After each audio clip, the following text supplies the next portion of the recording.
বন্ধুরা, আজকে আমি আপনাদের জন্য পাঁচমিশেলি সবজির রেসিপি নিয়ে চলে এসেছি। এই রেসিপিটা রুটি, লুচি, পরোটা এমনকি খিচুড়ির সঙ্গেও কিন্তু খেতে ভীষণ ভালো লাগে। বাড়িতে যদি অনেক সময় কিছু সবজি বেঁচে যায়, তা দিয়েও আপনারা এই রেসিপিটা বানিয়ে নিতে পারবেন। ভীষণ সুন্দর খেতে হয় আর খুব সাধারণভাবেই এটা তৈরি হয়ে যায়। তাহলে চলুন দেখে নেওয়া যাক। এটা বানানোর জন্য এখানে দেখুন আমি কিছু সবজি নিয়েছি। এখানে দেখুন নিয়েছি কুমড়ো। কুমড়োগুলোকে এইভাবে কেটে নিয়েছি। আর নিয়েছি গাজর। গাজরগুলোকে একটু ছোট করে কেটেছি। এখানে দেখুন নিয়েছি পটল। এর সঙ্গে নিয়েছি মূলো আর নিয়েছি ঘি করলা। আপনারা আপনাদের পছন্দ অনুযায়ী সবজি কিন্তু এর মধ্যে ব্যবহার করতে পারেন। এখানে দেখুন নিয়েছি আলু। আলুগুলো যাতে কালো না হয়ে যায় জলে ভিজিয়ে রেখেছি। অন্যদিকে একটা কড়াইতে আমি কিছুটা তেল আগের থেকে গরম বসিয়ে দিয়েছিলাম। এতে দিয়ে দিচ্ছি ফোড়নে 5 ফোড়ন, শুকনো লঙ্কা, তেজপাতা। ফোড়নটাকে কয়েক সেকেন্ড ভাজতে হবে। যখন দেখবেন যে এই ফোড়নটার থেকে একটা সুন্দর গন্ধ বেরোচ্ছে, তখন এর মধ্যে প্রথমেই দিয়ে দিচ্ছি দেখুন আলুগুলো। এখন দিচ্ছি মূলোগুলো। সমস্ত সবজিগুলোই দেব, তবে এর মধ্যে এখন কিন্তু আমি কুমড়োটা দেব না।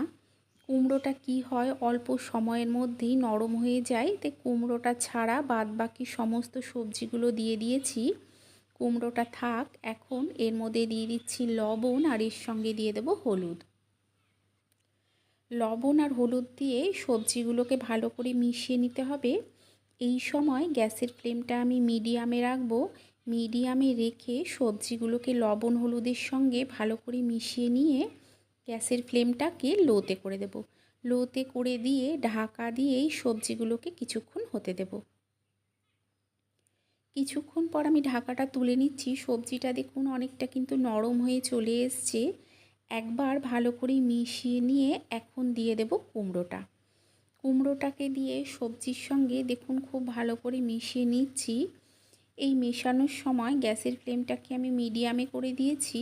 মিডিয়ামে করে দিয়ে কুমড়োর সঙ্গে সমস্ত সবজিগুলোকে ভালো করে মিশিয়ে নিতে হবে। মিশিয়ে নিয়ে গ্যাসের ফ্লেম লোতে করে ঢাকা দিয়ে আরও কিছুক্ষণ হতে দেব।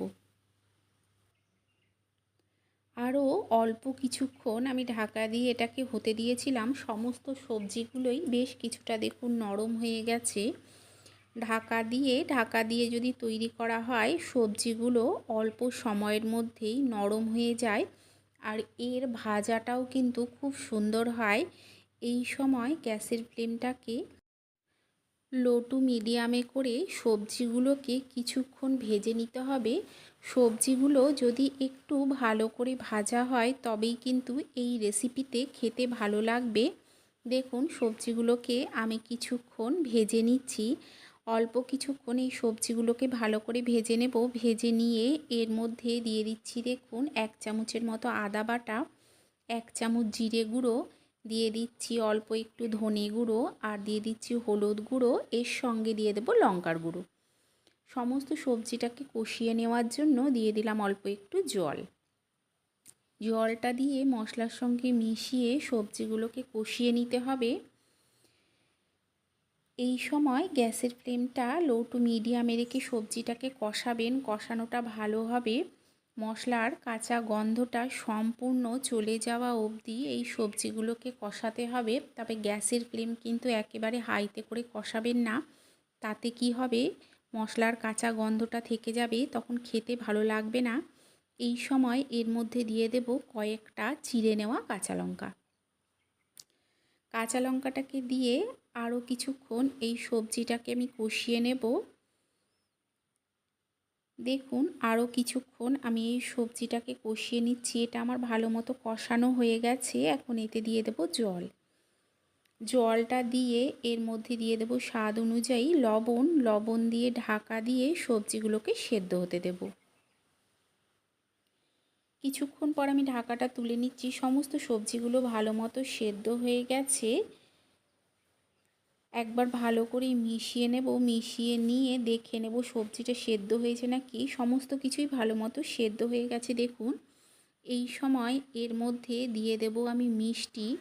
মিষ্টির জন্য এখানে দিচ্ছি দেখুন বাতাসা, আপনারা চাইলে চিনিও দিতে পারেন, তবে নিরামিষ রেসিপি তো মিষ্টিটা দেবেন, খেতে ভালো লাগবে। এতটা ঝোল কিন্তু আমি রাখবো না। এই রেসিপি একটু মাখা মাখা হলেই খেতে ভালো লাগে। আপনাদের যদি এই রেসিপিটা ভালো লেগে থাকে তাহলে লাইক করে দেবেন, কমেন্ট করে জানাবেন যে কেমন লাগলো। নিজেদের চেনা পরিচিত মানুষের মধ্যে শেয়ার করে দিয়ে তাদেরকেও দেখার সুযোগ করে দেবেন। চ্যানেলটাকে অবশ্যই সাবস্ক্রাইব করে দিয়ে পাশে থাকা বেল আইকনটা প্রেস করে দেবেন। এতে কি হবে, আমি যখন কোনো নতুন ভিডিও আপলোড করব নোটিফিকেশান সবার আগে আপনার কাছে পৌঁছে যাবে। তৈরি হয়ে গেছে এই রেসিপি, আপনারা এইভাবে বানিয়ে খাবেন, আশা করছি আপনাদেরও ভালো লাগবে। তাহলে চলুন, দেখা হচ্ছে আরও একটা ভিডিও নিয়ে।